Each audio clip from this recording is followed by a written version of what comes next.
बांग्लादेश अभी के टाइम में दूसरा पाकिस्तान बनता जा रहा है। आए दिन वहाँ की माइनॉरिटीज, चाहे फिर वो हिंदू हो या फिर क्रिश्चियन हो, बारी बारी से सबको टारगेट कर रहे हैं वहाँ के लोग। नमस्कार, वेलकम टू जियो पॉलिटिक्स। देखिए, अभी के टाइम में बांग्लादेश जियोपॉलिटिक्स का हॉटस्पॉट बन चुका है। बांग्लादेश जैसा छोटा सा देश जिसमें कई सारे देश इंटरेस्टेड हैं, फिर चाहे वो यूएसए हो। यूएसए को यहाँ पे क्रिश्चियन कंट्री बनाना था, इसलिए वो बांग्लादेश से एक टापू चाहता था। फिर चाहे वो पाकिस्तान हो, पाकिस्तान चाहता है कि बांग्लादेश के लोग पाकिस्तान की तरह रेडिकलाइज्ड हो जाए और Bangladesh as a friendly country बन जाए पाकिस्तान का। वहीं भारत चाहता है कि Bangladesh as a contemporary partner grow करे और जैसे शेख हसीना की गवर्नमेंट में वो चलता था, आगे बढ़ता था, वैसे ही बढ़े। लेकिन इन सब की जियोपॉलिटिक्स के बीच में जो चीज पिस रहा है वो है बांग्लादेश की माइनॉरिटीज। आए दिन बांग्लादेश में चाहे वो हिंदू हो या फिर क्रिश्चियन, बारी बारी से सब पे अटैक हो रहा है। एंड आपको याद होगा दीपू चंद्र दास, जिन पे लोगों ने ब्लास्फेमी का आरोप लगाकर उनको जिंदा जला दिया। देखिए, ब्लास्फेमी का मतलब होता है इस्लाम के बारे में कुछ बोलना।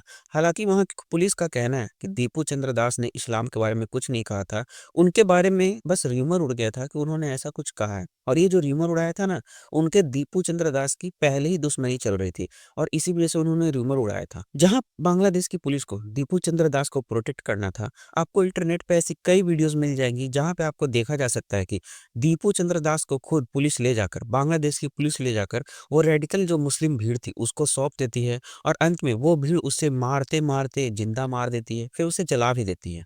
एंड ये कोई पहली घटना नहीं है जहां पे किसी हिंदू व्यक्ति पे ब्लास्फेमी का आरोप लगाकर उसको मार दिया गया। देखिए, अभी रिसेंट की एक घटना है, अमृत मोंडक। जी हाँ, ये एक 29 साल के व्यक्ति थे और इन्हें भी मुस्लिम भीड़ ने मार दिया। हालांकि बांग्लादेश की पुलिस का कहना है कि इन ये पहले से ही एक अपराधी थे, इन पे कई केसेस दर्ज से बांग्लादेश में।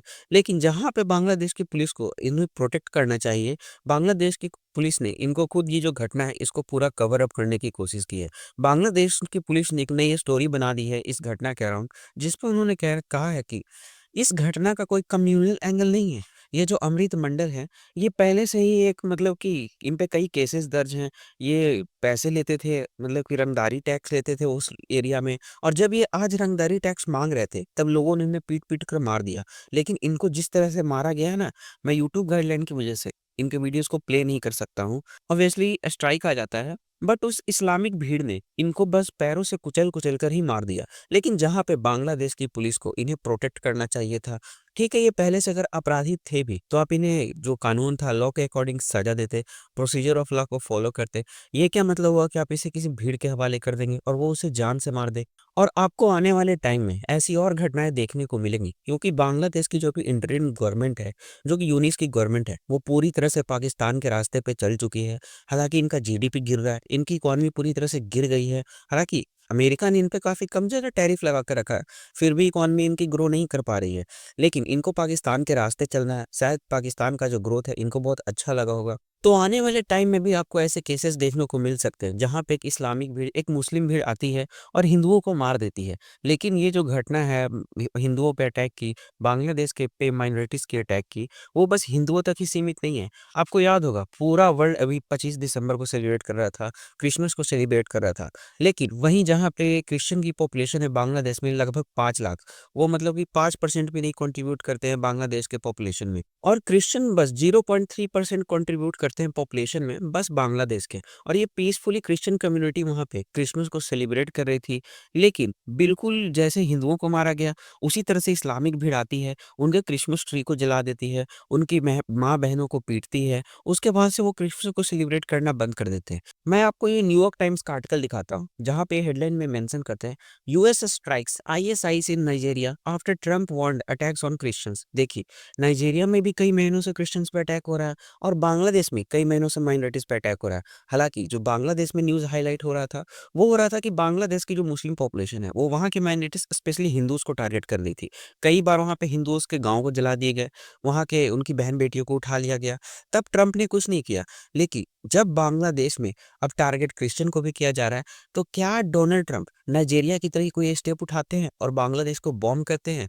क्योंकि न्यूयॉर्क टाइम्स ने तो हिंदुओं को लेकर आर्टिकल्स नहीं छापा जब बांग्लादेश में हिंदुओं को पीटा जा रहा था और उनको मतलब कि मॉब लिंचिंग किया जा रहा था। तो क्या बांग्लादेश का ये जो न्यूज़ है कि क्रिश्चियंस पे अटैक हुआ, क्या न्यूयॉर्क टाइम्स इसको भी अपने छापेगा और डोनाल्ड ट्रंप इस पे क्या कहते हैं?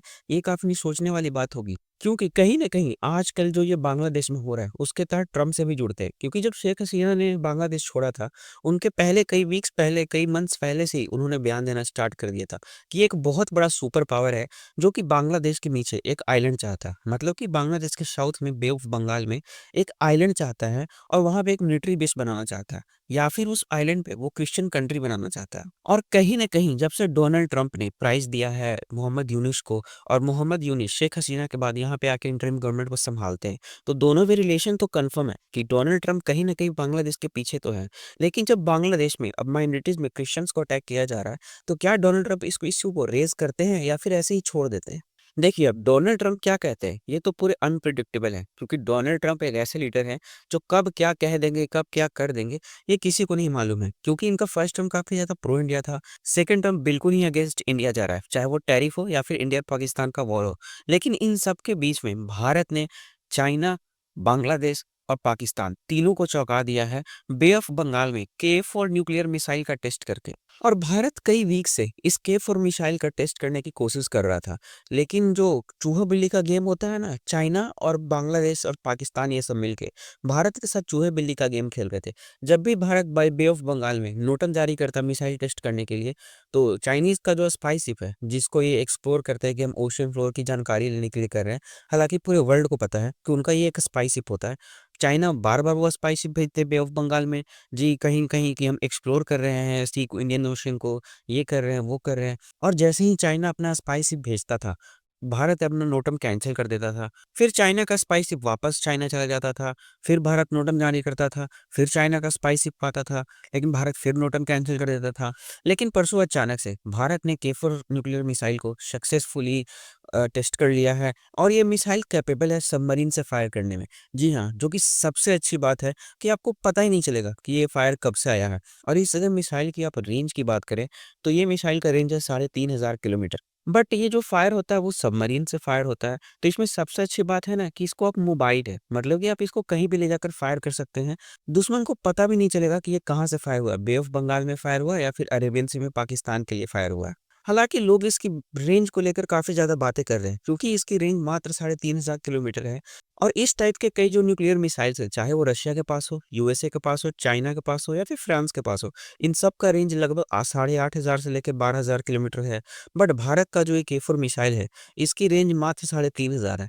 बट इसमें सबसे अच्छी बात ये है ना कि भारत की जो अभी की डिमांड थी, इसके जो नेबर्स थे उनसे लड़ने की, ये उसको पूरी करता है। 3,500 किलोमीटर में पाकिस्तान कवर हो जा रहा है, 3,500 किलोमीटर में आपका बांग्लादेश तो आसानी से कवर हो जा रहा है, 3,500 किलोमीटर में इवन आपका चाइना, वहाँ का जहाँ पे शी जिनपिंग बैठते हैं वो सिटी, ऑलमोस्ट 95% चाइना कवर हो जा रहा है। और अगर इसे बांग्लादेश के करीब ले जाकर आप फायर करते हैं, तो पूरा चाइना भी कवर हो ही जा रहा है। तो भारत ने के-4 मिसाइल लॉन्च करके एक मतलब जवाब तो दिया है कि अगर आप ऐसा कर सकते हैं, तो हम कल को इतने कैपेबल हैं कि बांग्लादेश में अगर आप कुछ भी करेंगे, तो हम आपको जवाब दे सकते हैं। लेकिन ऐसा लगता नहीं है कि ये सब करके बांग्लादेश मानने वाला है, क्योंकि बांग्लादेश और पाकिस्तान एक डिफेंस डील की ओर बढ़ रहे हैं। देखते हैं अब ये डिफेंस डील उनके पक्ष में हो भी पाती है या फिर नहीं। लेकिन इस टॉपिक पे अगर कोई अपडेट आता है, तो मैं आपके लिए अपडेटेड वीडियोस ज़रूर लेकर आऊँगा। तब तक के लिए आप चैनल सब्सक्राइब कर लीजिए। Thank you.